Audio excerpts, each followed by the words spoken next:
Love your neighbor as yourself. Meaning, for me to love my neighbor, I have to first love myself. Then I can reciprocate love to my neighbors, my friends, or other people around me. Today on the channel, we would be talking about self-love and how to practice it.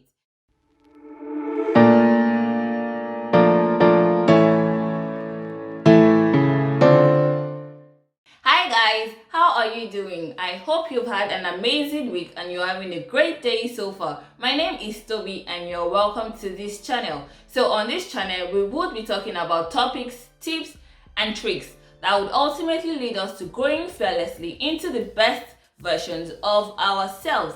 And today, we would be talking about self-love. What is self-love? How can I practice self-love? But before we get right into it, please subscribe to this channel, give this video a thumbs up if you like it, and also remember to share with your friends, families, and neighbors. Okay, that being said, let's get right into the video. What is self-love? In plain words, self-love is loving yourself, and that's the definition we're working with today. So, how do you love yourself, or how do you let yourself know that you love yourself? What does it mean to love yourself to you, and how best do you show yourself that you are important to you and to others around you? Disclaimer, I'm not about to list a bunch of things that I think you should do in practicing self-love because there are several ways to practice self-love. It's dynamic and everybody can do it in different ways. However, the tips that I have to share with you today are good starting points in practicing self-love, and I hope that they would help you in your journey to self-love. So let's get right into it. How best can I practice self-love? 1. Set boundaries and protect yourself. So that's a compound sentence, like it looks like 2 in 1, but if you look at it closely, in actual sense, it's 1 point. Why? Because we set boundaries to protect ourselves. So what are boundaries? Boundaries are limits, guidelines, edges that you create around yourself to state how you want to be treated by others, what you can take, and what you cannot take. Now, this doesn't mean that you're creating an edge or you're setting a cage up for yourself and locking yourself in a way that you cannot give love or receive love. No, it's completely different from that. Setting boundaries means that you're letting people know what you can take and what you cannot take, how you would like to be treated, and what you don't want as treatment, the kinds of reactions that you would like and the kinds of reactions that you wouldn't like. Why should we set boundaries? Again, simple. To protect yourself from unwanted feelings, unwanted actions, unwanted emotions. We set boundaries that you wouldn't also compromise on.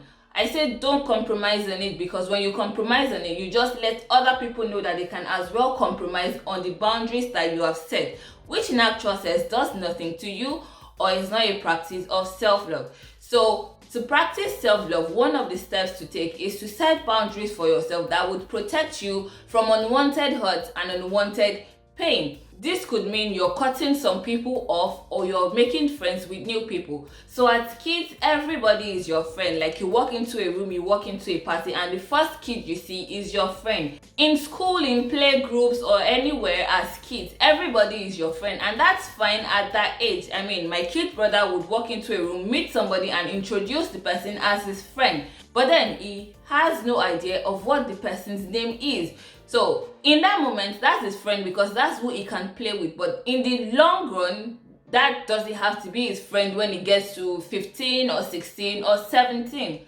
But my point with this is that as adults, you can choose the people that you let around you. So when you set your boundaries, you know who you should have around you and who you should not have around you, what is toxic to you and what is helpful to you. You know all this with boundaries that you set because people that are important to you will not cross boundaries that you have set for yourself. 2. Live intentionally. One of the things that I have been mindful of this year is to be intentional with the things that I do.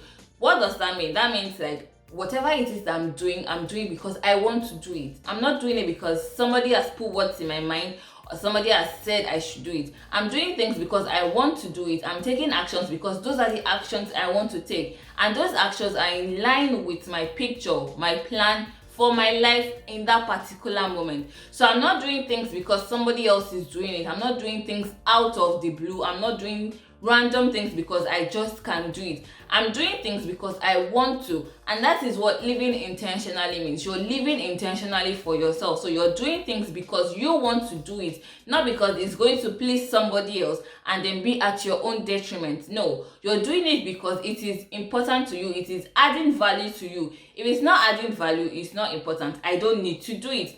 And on the other side of that is that if it's not adding value to me, if it's not being productive, it's not bringing out something good for me, I don't have to do it. I don't want to be associated with it. So living intentionally means I'm doing things that are profitable, I'm doing things that are productive for myself. It doesn't have to be serious all the time. So it could be I'm taking a holiday trip because I want to, I need it. It also means that I am not doing things that are detrimental to myself. So if it's not adding value to me, I am not doing it, or I am not being a partaker of whatever that is. I am living intentionally. I am focusing on my dreams. I am focusing on my goal, and I am 100% intentional about it. And in that same way, I am 100% avoiding and staying away from things that are detrimental to myself. So what do you want to do for yourself? What is important to you? First question. And then, how can I be intentional about doing this? What do I do intentionally towards this? That way you're intentional about working on what is important to you. Hence, you're living intentionally. 3, be mindful of your inner voice. Everybody has inner voice. For some, they have inner voices, but it is important to be mindful of what this voice or voices say to us per time, because you could have something and think both positive and negative thoughts about it. What you let to simmer in your mind is what is important.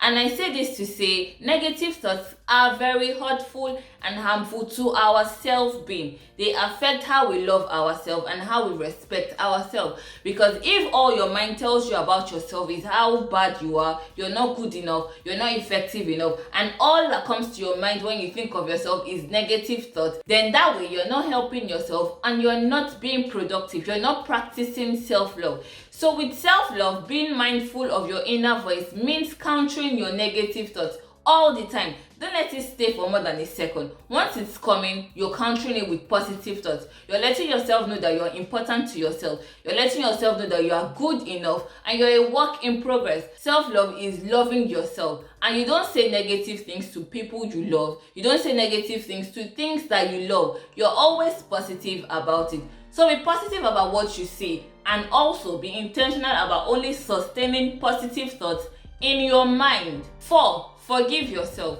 This is easier said than done in actual sense, because we like to beat ourselves down when we make certain mistakes, especially mistakes that you don't see yourself making, or mistakes that you are surprised that you made.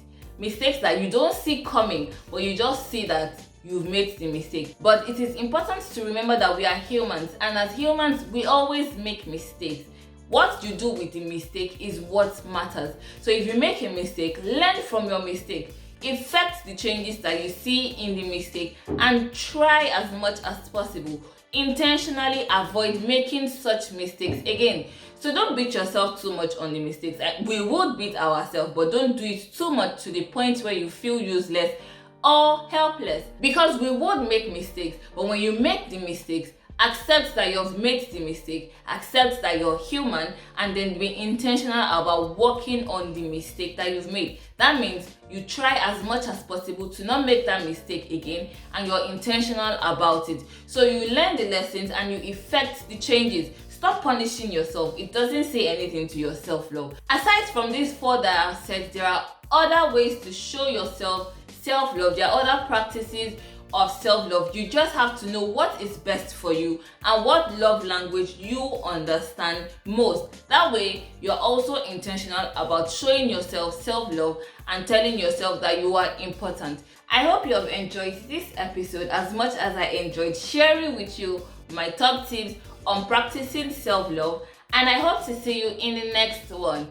Please remember to subscribe, share this video with your friends and family, and leave your comments down below. How are you practicing self-love? What do you do to show yourself that you are important? I'll catch you guys in my next one. Bye.